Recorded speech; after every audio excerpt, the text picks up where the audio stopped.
नमस्कार, बालाघाट लाइव के इस बुलेटिन में आपका स्वागत है। मैं हूं आपके साथ आकाश सोनी और अब देखते हैं खबरें विस्तार से। कोरोना महामारी के बीच लॉकडाउन के कारण शराब व्यवसाय भी बुरी तरह प्रभावित हुआ है। इसीलिए सरकार को इस कारोबार को बचाने के लिए जरूरी पहल करनी चाहिए। इस संकट को लेकर नगर प्रमुख शराब व्यापारी राजेश पाठक से ईएमएस टीवी के लिए जबलपुर एक्सप्रेस बालाघाट के स्थानीय संपादक नरेंद्र जायसवाल ने खास बातचीत की, जिसमें कहा गया कि शराब कारोबार को बचाने के लिए सरकार को राहत देने का काम करना चाहिए, जिसमें शराब की खपत के अनुरूप ही ड्यूटी जमा करने की सुविधा दी जानी चाहिए।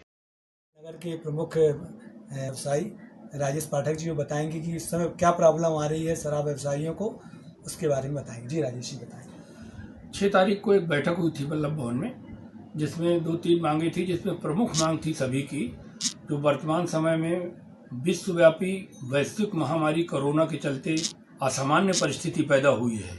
ये सामान्य परिस्थितियों में लोगों ने ठेका लिए थे, परिस्थिति असामान्य हो गई। असामान्य परिस्थितियों के चलते खपत 30 से 40% रह गई है।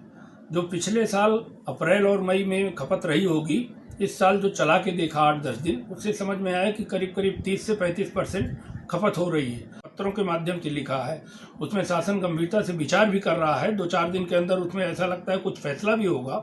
सबकी प्रमुख मांग है कि जितनी खपत हो उतनी ड्यूटी पटवाई जाए इस साल, क्योंकि कोरोना वायरस के चलते नियम कानून कुछ है नहीं। दुकान समय से खुलेगी नहीं, 7 बजे शाम से धंधा चालू होता है, 7 बजे के पहले कर्फ्यू जैसा माहौल हो जाता है। बैठकर पीने का कोई स्थान है नहीं। अहाते और बार ये सारी चीज़ें, रेस्टोरेंट ये चलते थे। परिवहन व्यवस्था पूरी तरह ठप हो गई है, आवागमन सामान्य है नहीं।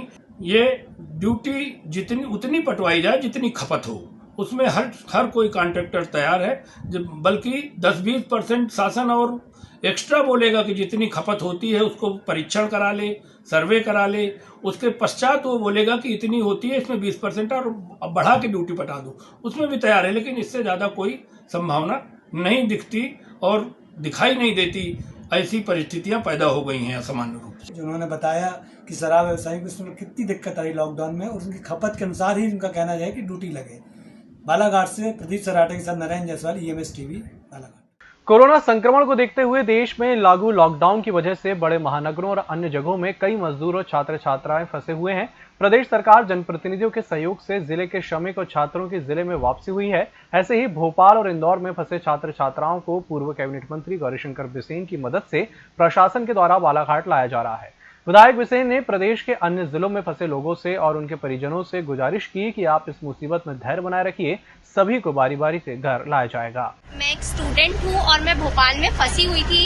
यहाँ मेरी एग्जाम की डेट पोस्टपोन नहीं हुई थी, इस वजह से हम लोग फंस गए थे यहाँ पर।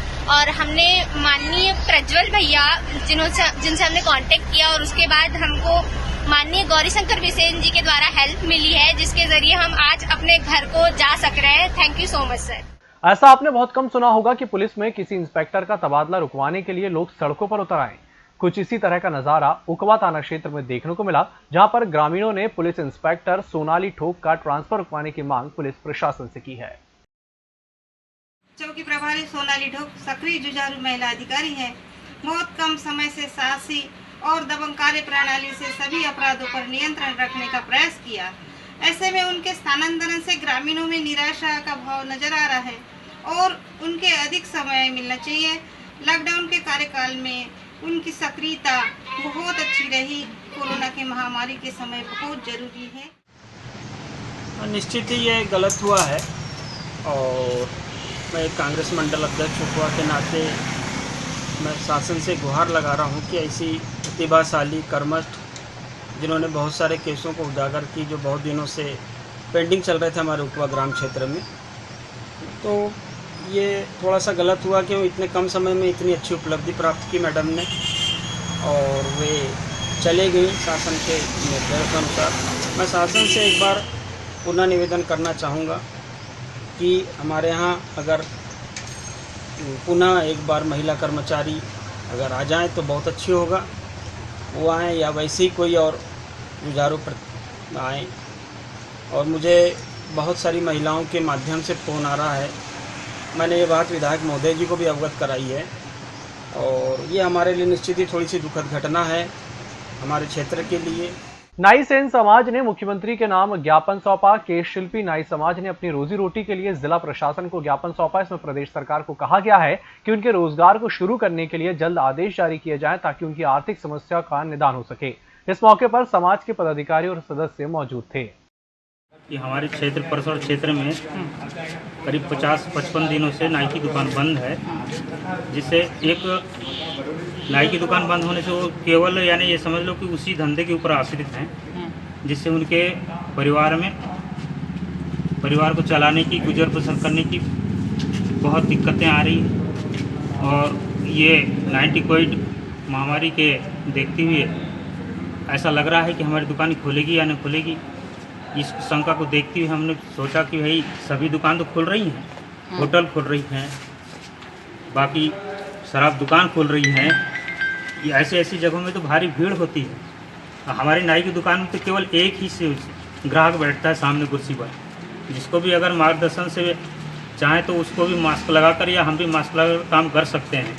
और हमारी दुकान खुल नहीं रही है।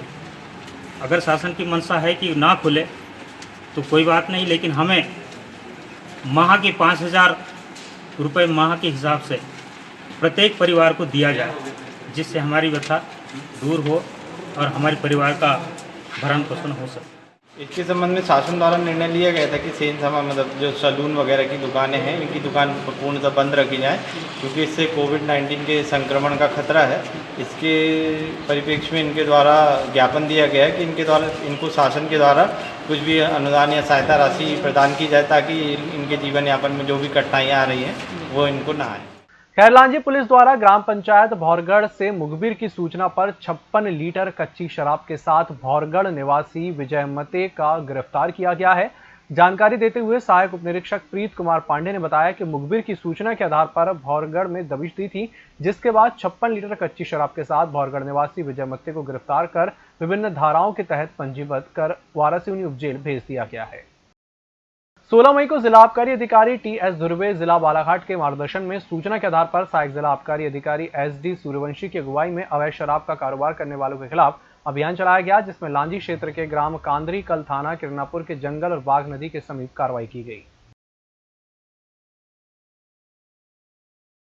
शहर मुख्यालय में विगत 4 माह पूर्व से हरियाणा शहर के ग्राम पंचकुला साकली से 36 लोग अपना व्यवसाय करने के लिए बालाघाट आए हुए थे, जिस दौरान कोरोना बीमारी के चलते लॉकडाउन लग जाने की वजह से सभी लोग अपने घर नहीं पहुंच पाए हैं, जिन्हें प्रशासन के द्वारा किसी प्रकार की कार्रवाई नहीं की गई, बल्कि भूखे पेट सोने को मजबूर हो चुके हैं, जो हाल ही में गर्रा स्थित रेंगा टोला के समीप निवासरत हैं। कोरोना वायरस के विरुद्ध कार्यक्रम के अंतर्गत अनेक दिनों से प्रारंभ है। इसके अंतर्गत संस्था के सदस्य भारत सरकार द्वारा जारी ऐप आरोग्य सेतु को प्रत्येक नागरिक को अपने मोबाइल में डाउनलोड करने के लिए प्रेरित कर रहे हैं। साथ ही शहर के विभिन्न बेघर बार लोगों और श्रमिकों की बाहुल बस्तियां पहुंचकर भोजन की सामग्री उपलब्ध करा रहे हैं। साथ ही स्काउट और गाइड के द्वारा बनाया हुआ मास्क भी दे रहे हैं। इसी कड़ी में 12 मई को पक्षियों के लिए घोंसले और मिट्टी के ऐसे खोले उपलब्ध करवाए गए और जिन पेड़ों पर पानी भरकर लटकाया गया, आमगांव सालेगाना रोड, आमगांव गोंदिया रोड पर पक्षियों के लिए, बंदरों के लिए दाना खाने की वस्तु डाली जा रही है।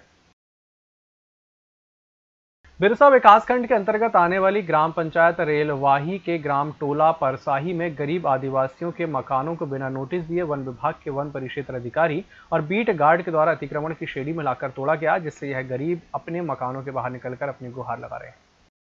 बिरसा वन परिक्षेत्र के अंतर्गत आने वाली उत्तर सामान्य बीट ग्राम सिंगनी में अवैध कटाई का मामला प्रकाश में आया है, जहां वन समिति की लापरवाही और बीट गार्ड की सांठगांठ के चलते अवैध कटाई हो रही है, जिससे जंगल कटाई तेजी से की जा रही है, जिससे जंगलों में केवल लकड़ी के ठूठ ही बचे हुए नजर आ रहे हैं। वहीं ग्रामीणों की माने तो वन परिक्षेत्र अधिकारी के द्वारा जब निरीक्षण किया गया तो बीट गार्ड और वन समिति की लापरवाही के चलते कार्य को अंजाम दिए जाने की बात सामने आई है।